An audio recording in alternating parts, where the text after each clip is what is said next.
somewhere right now. Uh, a CEO is making like a $5 million decision based on a spreadsheet that is just fundamentally broken. Oh, it happens literally every single day. Right. I mean, one tiny copy-paste error hidden in, I don't know, row 40,000, and an entire company's strategy just pivots in the exact wrong direction. It's what's the paradox of the modern business world, you know? We have more information flowing through organizations than ever before in human history. Well, absolutely. You've got sales figures, web traffic, global supply chain logs, but leadership is just constantly starving for actual clarity. We are completely data-rich, but terribly insight-poor. Which is exactly why we're doing this deep dive today. We're looking at how organizations can finally stop drowning in all that raw, disconnected information and start establishing a single bulletproof source of truth using Microsoft Power BI. Yeah, it's a huge shift. So whether you're prepping for a major management meeting or you just want to upskill your own data analytics game, consider this your shortcut. We're going to explore the architectural mechanics of Power BI, why it forced a massive paradigm shift away from traditional spreadsheets, And crucially, how artificial intelligence is about to completely rewrite how we interact with our own business data. Exactly. And our roadmap for this comes from a highly comprehensive guide, both an article and a video breakdown produced by Djere Services Group. They did a really great job meticulously tracing the entire ecosystem of this software. They map out its somewhat messy origins, its core processing engine, and where the technology is heading next. But before we get into the heavy technical weeds, I have to point out this incredible meta fact from our source material. This is a definitive guide all about Microsoft Power BI, which is arguably the ultimate corporate closed-source enterprise software. Right, doesn't get more corporate than that. Yeah. Yet the guide itself was created entirely using free and open source software. Like, the creator used pop.os, which is a Linux distribution, for their operating system. They used GIMP to create the visual assets, Shotcut for editing the video, and Notebook LM for the audio generation. I mean, what's fascinating here is how that juxtaposition highlights the absolute universality of the data problem. It really does. It doesn't matter if you reject the Microsoft operating ecosystem in favor of Linux. Every single organization operating on any platform is struggling with the exact same data avalanche. Right then. The need to turn raw numbers into actionable insight is just universal. Okay, let's unpack this. To really understand what Power BI is doing under the hood, we first have to talk about the specific historical breaking point it was built to solve. Microsoft didn't just invent a brand new software category out of thin air because they were bored. Far from it. This entire platform was born out of sheer desperation in the early 2010s. Yeah, desperation. Back then, data analysts were pushing Microsoft Excel so far past its intended architectural limits that the software was practically screaming. Oh, I remember those days. Right. You had major enterprises trying to process massive multi-million row data sets inside a tool that was fundamentally built to be a simple two-dimensional digital ledger. We've all experienced that exact breaking point, you know. You open a file, try to run a calculation, the screen instantly ghosts white. Yep, the white screen of death. And you get that dreaded not responding message frozen at the top of the window. Just panic. Because a spreadsheet loads data into your computer's local memory on a cell-by-cell grid. When you ask it to cross-reference, say, 2 million rows of sales data with 2 million rows of marketing data on a standard corporate laptop, the processor simply throttles and the application buckles. So how did they fix it initially? Well, Microsoft tried to fix this limitation with Band-Aids at first. They released these specialized add-ins. There was Power Query to pull massive data in, Power Pivot to compress and model it, and Power View to generate charts. Ah, okay. So suddenly, analysts were building these incredibly heavy data engines directly inside their Excel workbooks. Wait, so if a company have a marketing team using a web analytics platform, sales using a CRM, and finance using accounting software, were people really just copying and pasting millions of rows between them? Yes, that was the exact nightmare scenario, these massive data silos. And housing a heavy columnar database engine inside a traditional spreadsheet file created monumental bottlenecks. I can only imagine the file sizes. Oh, they were astronomically large, sometimes gigabytes in size. They were highly unstable. And worse, think about the logistics of trying to share a dynamically updating 1 gigabyte spreadsheet across a network to 30 different department heads. Oh man, you'd be emailing versions like final v3.xlsx all day. Exactly. It was a logistical nightmare. People would email different versions, the data would instantly become siloed again, and nobody knew which file was the actual truth. That makes perfect sense. The engine was brilliant, but the chassis of Excel was just tearing itself apart trying to hold it. If we connect this to the bigger picture, Microsoft realized that a spreadsheet interface was simply the wrong vehicle for enterprise-level business intelligence. So, in July 2015, they extracted that underlying data engine, the Power Query and Power Pivot components, and completely separated it from Excel. They just pulled it right out. Yeah, they designed a brand new, dedicated architecture around it and launched Power BI as a standalone product. And the ultimate takeaway for you, listening right now, is that this shift fundamentally eliminates the manual, error-prone workflow of the past. The moment an old spreadsheet is emailed, it's already out of date. Exactly. It's dead data. But Power BI creates an automated pipeline for a single, real-time source of truth. You aren't exporting stagnant CSV files and manually pasting them together anymore. But bridging that gap from scattered raw data to a real-time executive dashboard requires a highly specific workflow. The software's entire architecture is dictated by a sequential data pipeline. Right, the data assembly line. According to the Djere Services Group Guide, everything starts with ingestion. Step 1, yes. You have to get the raw material into the system. And this isn't just importing a file. This is establishing a direct API connection to hundreds of different sources simultaneously.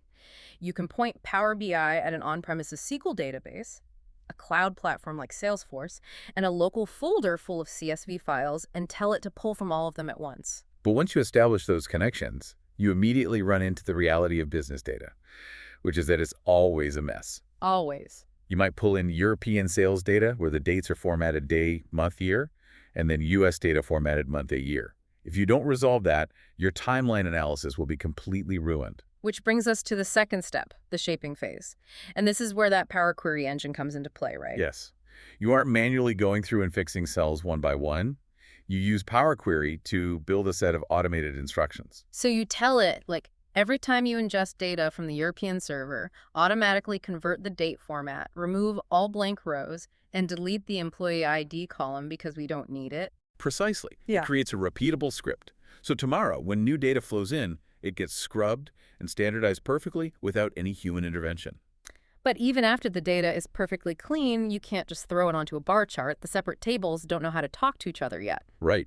Which brings us to step 3, the modeling phase. This is the part that always confused me when I first started looking into data analytics. In traditional Excel, if I wanted my sales data to talk to my customer database, I'd have to write a massive, incredibly fragile VLOOKUP formula to match the names across tabs. Oh yeah, and if one name was misspelled, the whole thing broke. Instantly. That is the exact friction relational modeling eliminates. Instead of writing a formula to physically pull the data into one massive, bloated table, Power BI uses a relational engine. You simply tell the software, the customer ID column in my sales table represents the exact same entity as the customer ID column in my marketing table. So think of this like a high-end restaurant. Ingest is getting the raw ingredients from different farms. Shape is washing and prepping them in the kitchen. Model is creating the secret recipe. I love that analogy. It's totally accurate. And the model phase is also where you introduce DAX to perform the deep analytical logic. And DAX is data analysis expressions, right? The native formula language inside this ecosystem. Yes, but the way DAX functions requires a complete paradigm shift for anyone coming from a spreadsheet background. How so? Well, Excel formulas calculate on a physical grid, cell A1 plus cell B1. DAX doesn't care about a grid.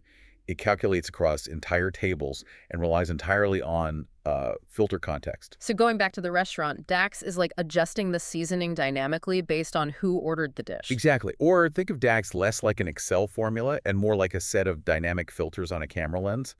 If you write a DAX measure to calculate total profit margin, that formula just sits there waiting. Oh, I see. The moment you click on North America on your dashboard, DAX instantly snaps a geographic filter over the entire data model. Every subsequent calculation it runs only sees the North American numbers. And if you click on Q3, it snaps a time filter over the lens. The formula itself never changes, but the context it views the data through shifts dynamically. That is a critical distinction. And only after that complex modeling and DAX logic is built do you finally reach the fourth step, the visualize phase. Because of that underlying relational model, the drag-and-drop charts you build are natively interactive. Right, this is the plating of the meal. And it has that crazy cross-filtering feature. Like if I have a line chart showing revenue over time and a pie chart showing product categories, clicking the software slice on the pie chart instantly recalculates the line chart to only show the timeline for software sales. It's totally fluid. And then finally, step 5, deploy, serving the meal to the customer's table. And this brings us to how the software is physically distributed, mapping perfectly to the 3 pillars of the ecosystem. Okay, let's break down those pillars. The heavy lifting we just discussed, like ingesting the raw data, shaping it with Power Query, drawing those invisible strings for the relational model, and writing the DAX formulas. All of that must happen in a specific environment. Right, the first pillar, Power BI Desktop. It's a free, localized, Windows-based primary authoring application. You install it on your machine, connect to your sources, and build the entire underlying matrix there. But once you finish authoring that model, it does no good sitting on your hard drive. You have to deploy it to the organization, which relies on the second pillar. The Power BI service. This is Microsoft's cloud-based SaaS platform. You publish your desktop file up to the cloud. And this is where the siloed spreadsheet nightmare finally dies. Once it's in the service, administrators can set it up so the data connections automatically refresh every hour. No one is emailing files anymore. Furthermore, you can implement row-level security in the service. Oh, row-level security is huge. It is a massive enterprise feature.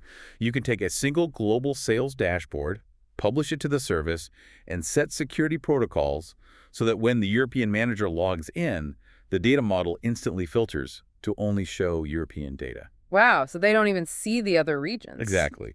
When the Asian manager logs into the exact same dashboard, they only see Asian data.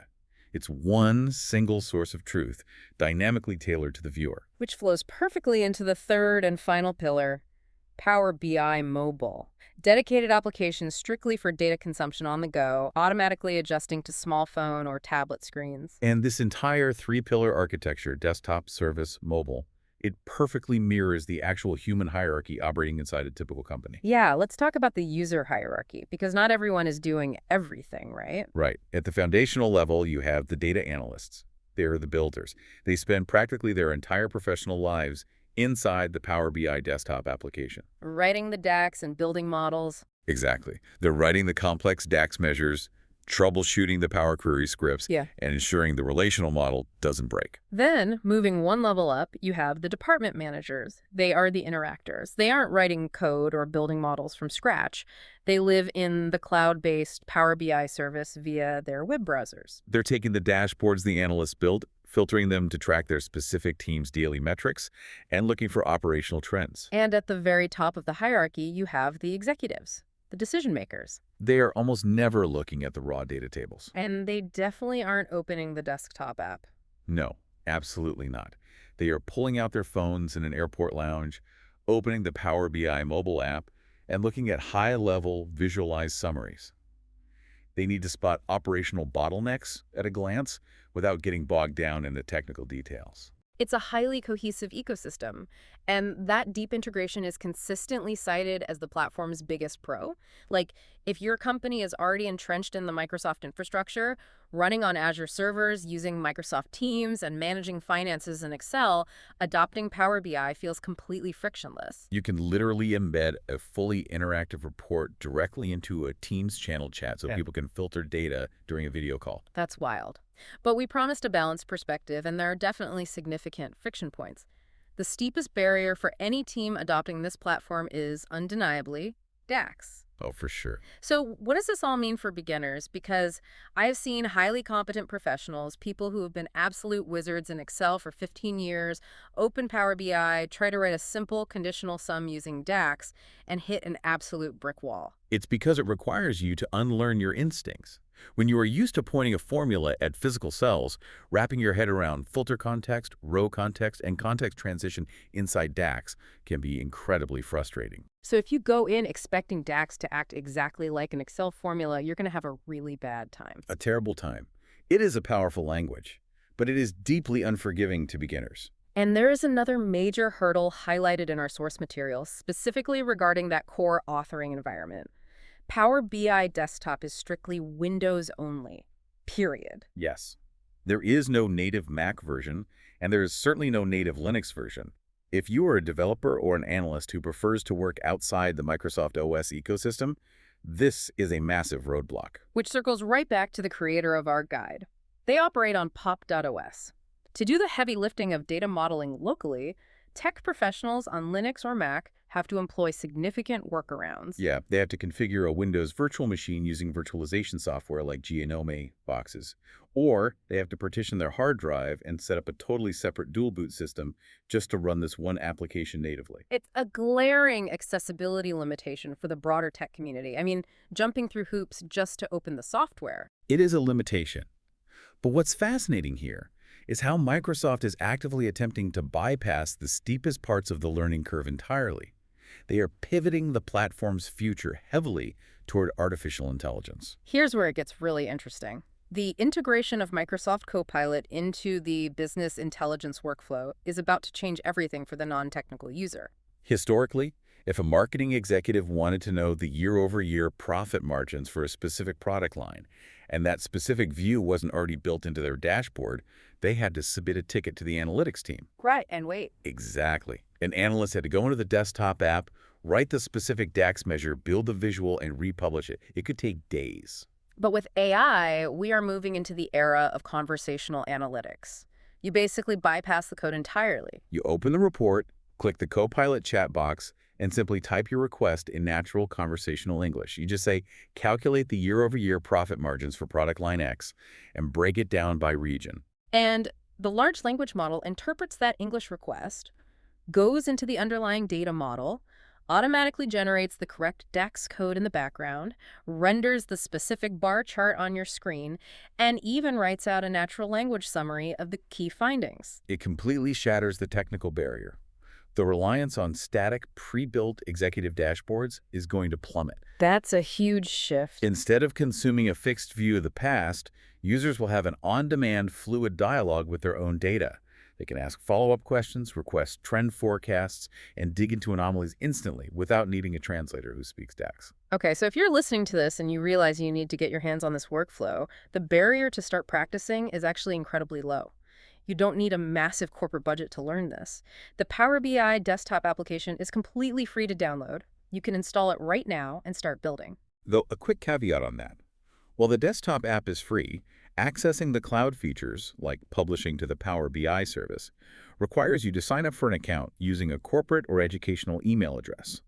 The system categorically rejects personal domains like Gmail or Outlook for the SaaS environment. Right, but to practice the actual mechanics, like ingesting, shaping with Power Query, and building that invisible string relational model, you just need raw material.